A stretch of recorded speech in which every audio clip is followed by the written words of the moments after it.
আপনারা তো লোকাল লোক, গত 2-3 বছর বাঁধ সারাই করেছে, বাঁধ কখনো সরেছে? এই যে বর্ষার আগে প্রত্যেক বছর বাঁধে যে ঘোগ টোগ হয়, এগুলো সারানো দেখেছেন?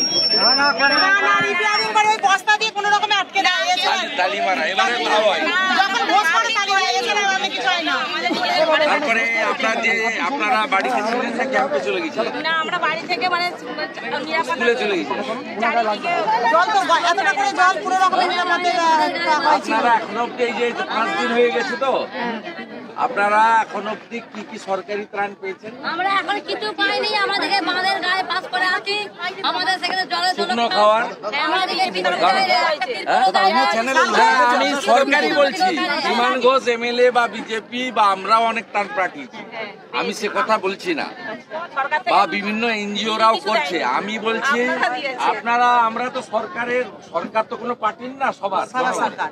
তা সরকার কি কি করেছে আমি জানতে চাইছি। শুকনো খাবার দিয়েছে, তারপরে দিয়েছে গরু খাদ্য দিয়েছে, বেবি ফুড দিয়েছে, ব্লিচিং ফিনাইল দিয়েছে, পানীয় জলের পাউচ, সব নলকূপ ডুবে গেছে, পুকুর সব ডুবে গেছে। আপনাদের কিছু দেয়? রান্না করা খাবার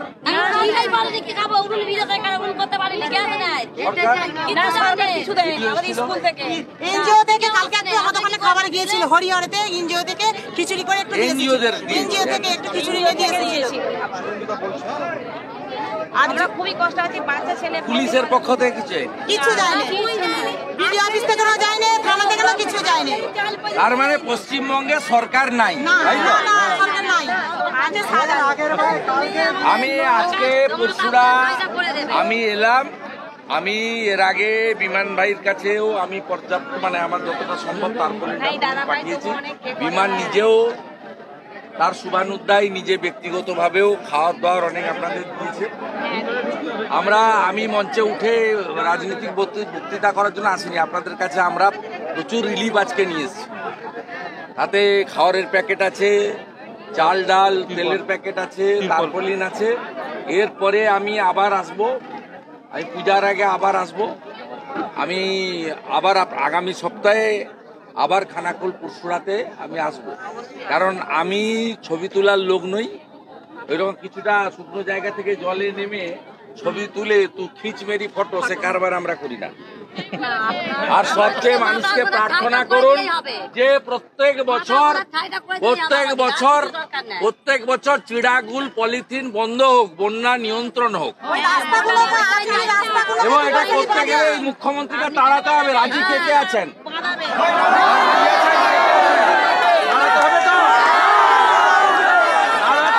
সরকার আনুন, কথা দিচ্ছি 26 সাল থেকে বন্যা বন্ধ করবো, নইলে দ্বিতীয়বার মুখ দেখাবো না, কথা দিয়ে।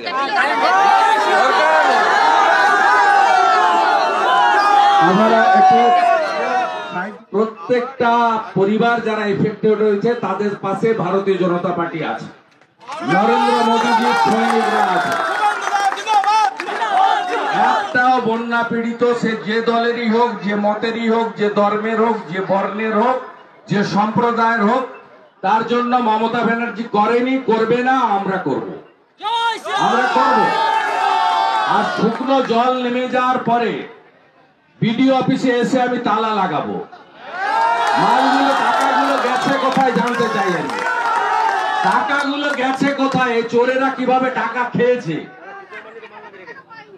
কত টাকা খেয়েছে আমরা জানতে চাইব। ঠিক আছে, বাকিটা আপনারা করুন। এখানে অনেক সংখ্যা কম আছে, মাল অনেক বেশি আছে, প্রত্যেকে নিয়ে যাবেন। যারা পরে আসবেন তারাও পাবেন। যা মাল এক্সেস হবে গ্রামের ভিতরে পৌঁছে দেওয়ার দায়িত্ব আপনাদের, তাই তো? একটা অভিযোগ আসবে না, একটা অভিযোগ আসবে না। আর আমাদের কোনো নেতৃত্ব কোনো মাল নেবেন না, সাধারণ মানুষকে আগে পৌঁছে দেবে। ঠিক আছে স্যার, রাজ্যের মুখ্যমন্ত্রী বলে গেলেন ম্যাগনেট বন্যা করা হয়েছে, কি মমতা মেট বন্যা, মমতা মেট বন্যা।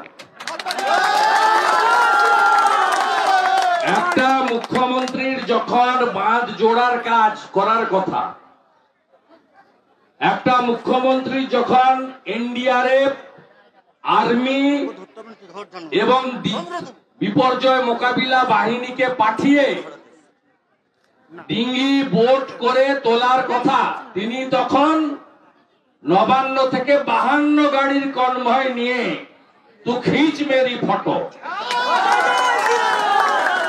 আমাদের ভিডিও ভালো লাগলে লাইক এবং শেয়ার করুন। কমেন্ট সেকশনে গিয়ে জানান আপনাদের মতামত। আরও ভিডিও পেতে আমাদের চ্যানেল সাবস্ক্রাইব করুন এবং প্রতি মুহূর্তে খবরের আপডেট পেতে প্রেস করুন বেল আইকন।